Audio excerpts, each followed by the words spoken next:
Assalamualaikum warahmatullahi wabarakatuh. Sebelumnya perkenalkan, nama saya Aulia dengan maksud tujuan kemari untuk mewawancara Ibu. Jadi mungkin sebelumnya Ibu bisa memperkenalkan dulu. Iya. Jadi nama lengkap saya itu Siti Rahmatiah Imamalo. Saya bertugas di SDN 21 Limboto kurang lebih sudah setahun 1 bulan. Kemudian di sekolah ini saya mengampu menjadi guru mata kelas di kelas ini. Jadi maksud dan yang saya kemarin untuk mewawancarai terkait dengan pengalaman Ibu atau pengetahuan Ibu terkait dengan pendidikan dan latihan yang pernah diikuti. Jadi mungkin kita bisa mulai wawancara dulu. Yang pertama itu, apakah Ibu sudah pernah mengikuti diklat? Sudah 5 tahun menjadi guru, ada beberapa yang sudah saya ikuti. Kemudian diklat apa yang Ibu ikuti? Nah, kalau di ranah pendidikan, guru itu kebanyakan pelatihannya mengenai bagaimana memperbaiki kualitas pendidikan dan pengajaran di sekolah. Jadi kebanyakan saya mengikuti yang berbau media pembelajaran, strategi pembelajaran.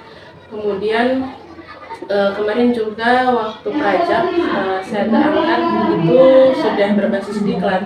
Tidak lagi seperti prajabatan pada tahun-tahun kemarin yang seminggu sudah selesai, seminggu 2 minggu sudah selesai. Nah, untuk kita yang latsar kemarin itu di 2019 ada 3 bulan lamanya.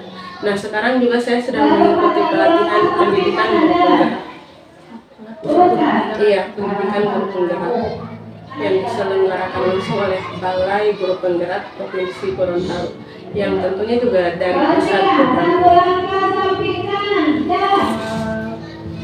Berarti itu diklat yang terakhir. Iya. Itu pelatihan guru penggerak. Iya.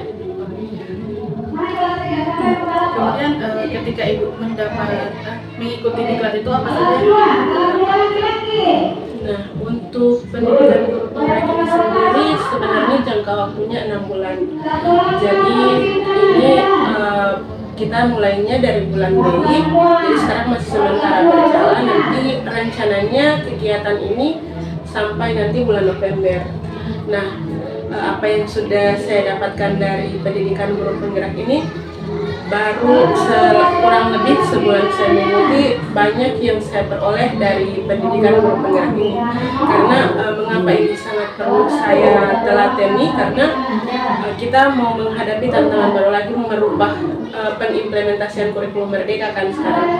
Karena itu lagi marak-maraknya dan harus kita laksanakan karena tidak bisa dihindari juga. Nah, melalui guru penggerak ini, guru-guru itu dibimbing sebagai pemimpin pembelajaran. Nah, melalui guru penggerak juga kita bisa mengetahui bagaimana strategi dan metode menerapkan alur merdeka belajar pada peserta didik. Jadi yang saya dapatkan itu banyak. Di awal-awal ini kita dibersamai oleh fasilitator dan pengajar praktik. Itu kita membahas mengenai filosofi pendidikan menurut Ki Hajar Dewantara. Itu modul awalnya. Iya, jadi banyak yang saya dapat karena begini, sebelumnya itu guru itu mengajar hanya sesuai panduan RPP, yang biasanya juga di-download dari Google yang sudah ada, jadi istilahnya copy paste. Nah, setelah saya menjalani pendidikan ini, ternyata mengajar itu utamanya dalam menerapkan kurikulum merdeka. Nah, kita harus memahami kebutuhan murid. Karena menurut Ki Hajar Dewantara itu sendiri, untuk melakukan pendidikan kepada anak itu kita harus memperhatikan kodrat alam dan kodrat zaman milik anak tersebut sehingga mereka bisa mencapai kebahagiaan dalam proses belajar. Oh iya.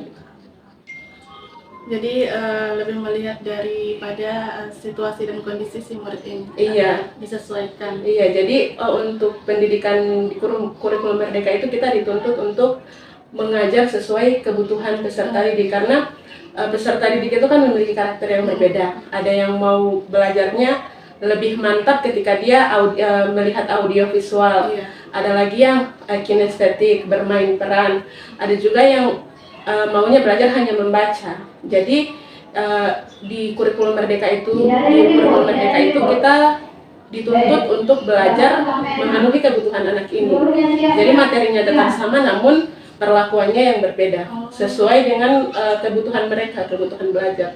Jadi ini mungkin hemat saya ya, ketika mereka mendapatkan pembelajaran sesuai dengan kebutuhan mereka, mereka akan lebih memaknai pembelajaran yang mereka dapat, karena itu sesuai dengan hati nurani mereka. Seperti itu. Kemudian Ibu, ketika Ibu menjalani diklat itu, apakah ada kendala yang Ibu lalui? Kalau kendala, saya sih lebih ke manajemen waktu, karena pendidikan guru penggerak ini dilaksanakan setiap harinya. Namun ada 2 fase, daring dan kita belajar mandiri melalui learning management system. Jadi belajar melalui learning management system atau LMS, di situ kita belajar mandiri. Nah, kemudian ada batas waktunya. Jadi kita dituntut untuk mengerjakan tugas yang memiliki batas waktu tertentu. Nah, kalau kita tidak bisa manajemen waktu, nanti takutnya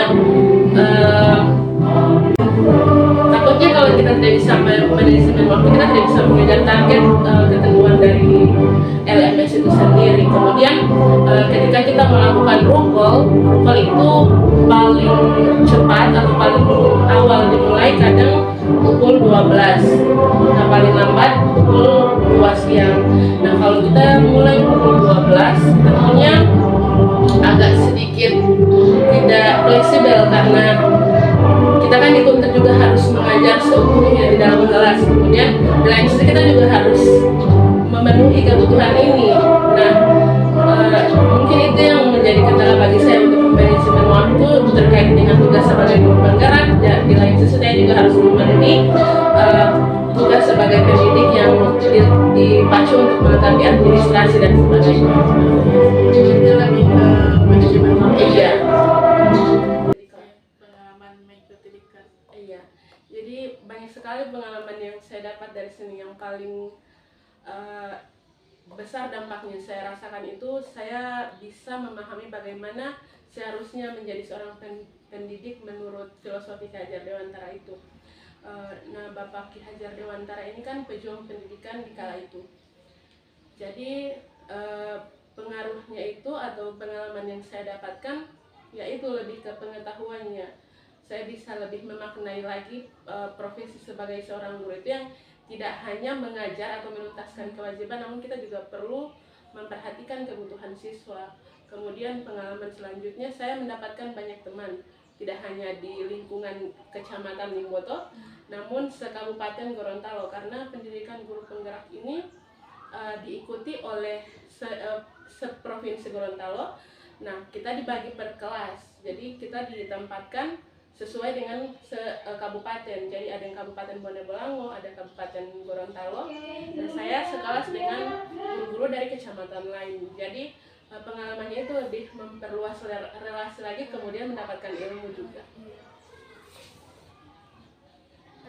Kemudian Ibu, kalau menurut Ibu sendiri ya, apakah diklat ini penting untuk diikuti seluruh guru serta orang-orang yang berada di lingkup pendidikan ini? Kalau saya sih sangat merekomendasikan, namun kembali lagi ke guru itu masing-masing. Tapi di luar dari itu semua, pendidikan guru penggerak ini sangat penting dan sangat baik sekali diikuti. Karena begini, melalui guru penggerak ini kita juga bisa melatih kepemimpinan kita, kemudian cara kita mengelola pembelajaran, berlatih menjadi seorang pemimpin pembelajaran, menjadi coaching bagi guru-guru lain. Karena peran guru penggerak sendiri itu, kita bisa menjadi pemimpin pembelajaran, menjadi tutor untuk guru lain, kemudian bisa merancang strategi pembelajaran yang tentunya sesuai kodrat anak. Kemudian mungkin guru-guru lain saya tidak tahu kalau bagaimana. Di guru penggerak ini juga kita diseleksi. Nah, seleksinya itu 2 tahap. Kita diseleksi tahap pertama itu pemberkasan, kemudian wawancara, praktek mengajar. Jadi secara daring. Kemudian yang tahap 2 baru wawancara. Nah, kebetulan di sekolah ini kemarin itu di tahap 1 ada 4 yang ikut, namun yang lolos ada 3. Kemudian setelah masuk ke tahap kedua, yang lolos hanya saya sendiri. Jadi diklat ini sangat penting. Iya, saya sangat menyarankan untuk guru-guru yang ada di Kabupaten Gorontalo atau bahkan seprovinsi, bahkan se-Indonesia harus mengikuti pendidikan ini karena ini sangat bagus sekali untuk menambah kompetensi kita sebagai seorang guru. Seperti itu. Betul sekali. Supaya juga guru-guru yang ketika mengajar itu paham akan apa yang dia ajarkan. Iya, karena tujuannya juga kan untuk memerdekakan pendidikan di zaman sekarang. Ya, baik. Mungkin cuma itu yang perlu saya tanyakan. Jadi sesi wawancaranya sepertinya sudah cukup. Saya ucapkan banyak terima kasih kepada Ibu sebagai narasumber yang sudah bersedia. Dan teman-teman, kiranya cuma itu yang dapat kami sampaikan. Kurang lebihnya mohon maaf. Wassalamualaikum warahmatullahi wabarakatuh.